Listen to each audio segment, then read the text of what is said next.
मिरवणुकीचं आयोजन संस्थेच्या वतीने अध्यक्ष असतील, सर्व शिक्षक असतील, संचालक असतील आणि विद्यार्थी आणि पालक असतील यांच्या माध्यमातून झालेलं आहे, सुरू झालेलं आहे। हिंदू सनातन धर्माचा, आपल्या संस्कृतीचा प्रचार व्हावा, प्रसार व्हावा, समाजामध्ये जे करंट इश्यूज आहेत अशा सगळ्या विषयांना धरून त्या ठिकाणी अतिशय सुंदर असे देखावे शाळेच्या माध्यमातून विसर्जन मिरवणुकीमध्ये काढल्या जातात। फक्त चिखली शहरच नाही तर संपूर्ण बुलढाणा जिल्ह्यातल्या लोकांचं लक्ष असतं की यावेळी आदर्श शाळेच्या मिरवणुकीमध्ये कुठले देखावे आहेत। मी संस्थेचे अध्यक्ष असतील, सर्व संचालक मंडळ असेल, मुख्याध्यापक शिक्षक असेल तर मनपूर्वक अभिनंदन करते, विद्यार्थ्यांचं अभिनंदन करते आणि आपल्या सर्वांना गणपती विसर्जनाच्या या शुभेच्छा। मंडळाचा हा अतिशय स्तुत्य उपक्रम आहे। 20-25 वर्षाची परंपरा याला आहे।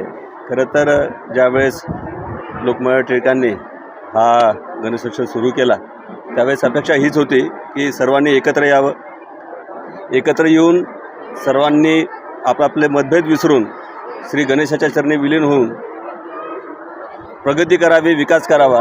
आणि आज ही जी मिरवणूक निघत आहे या मिरवणुकीमध्ये देखील बेटी बचाव बेटी पढाओ सारखा विषय असेल, महिलांनी सक्षम होणं असेल, जलयुक्त शिवासारखे विषय असतील, शासनाचे जे चांगले काम आहे ते लोकांपुढे आणणं असेल, अशा सगळ्याच गोष्टी निश्चितपणे या मिरवणुकीच्या माध्यमातून जात आहेत। मी हा जो उपक्रम आहे याला शुभेच्छा देतो आणि अशाच पद्धतीनं सर्वांनी याचं अनुकरण केलं पाहिजेत अशी अपेक्षा व्यक्त करतो।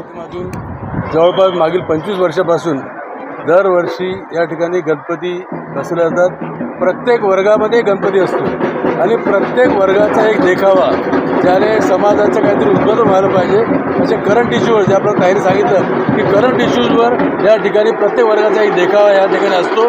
जवळपास 60 देखावे आज या माध्यमातून या ठिकाणी आपल्याला बघायला मिळतील।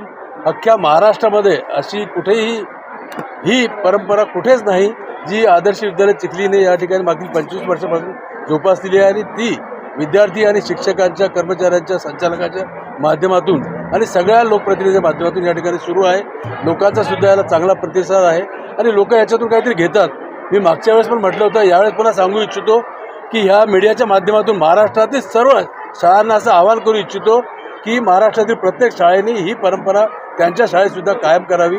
या निमित्ताने इतकेच आणि सर्व लोकांना गणपती विसर्जनाच्या या ठिकाणी शुभेच्छा।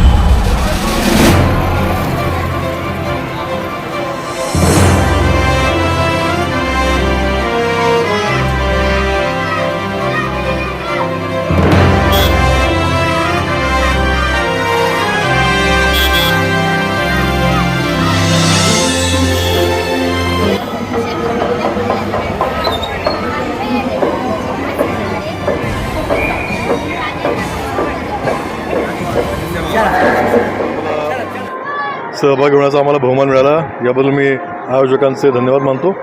आणि 59 देखावे या लहान मुलांनी इथे केलेले आहेत, सादर केले आहेत। प्रत्येक देखाव्यामध्ये एक संदेश आहे, एक पर्यावरण संरक्षणाचा असेल किंवा ऐतिहासिक असेल। एक खूप चांगले देखावे या मुलांनी, लहान मुलांनी साजरे केलेले आहेत आणि खूप जल्लोषात ती मिरवणूक निघाली आहे। आणि इथे अजिबात गुलाल किंवा DJ किंवा इतर काही ज्या आरोग्याला अपायकारक गोष्टी आहेत त्यांचा त्यांनी अवलंब केला नाही, याबद्दल मी त्यांचे आभार मानतो आणि त्यांचं अभिनंदन करतो।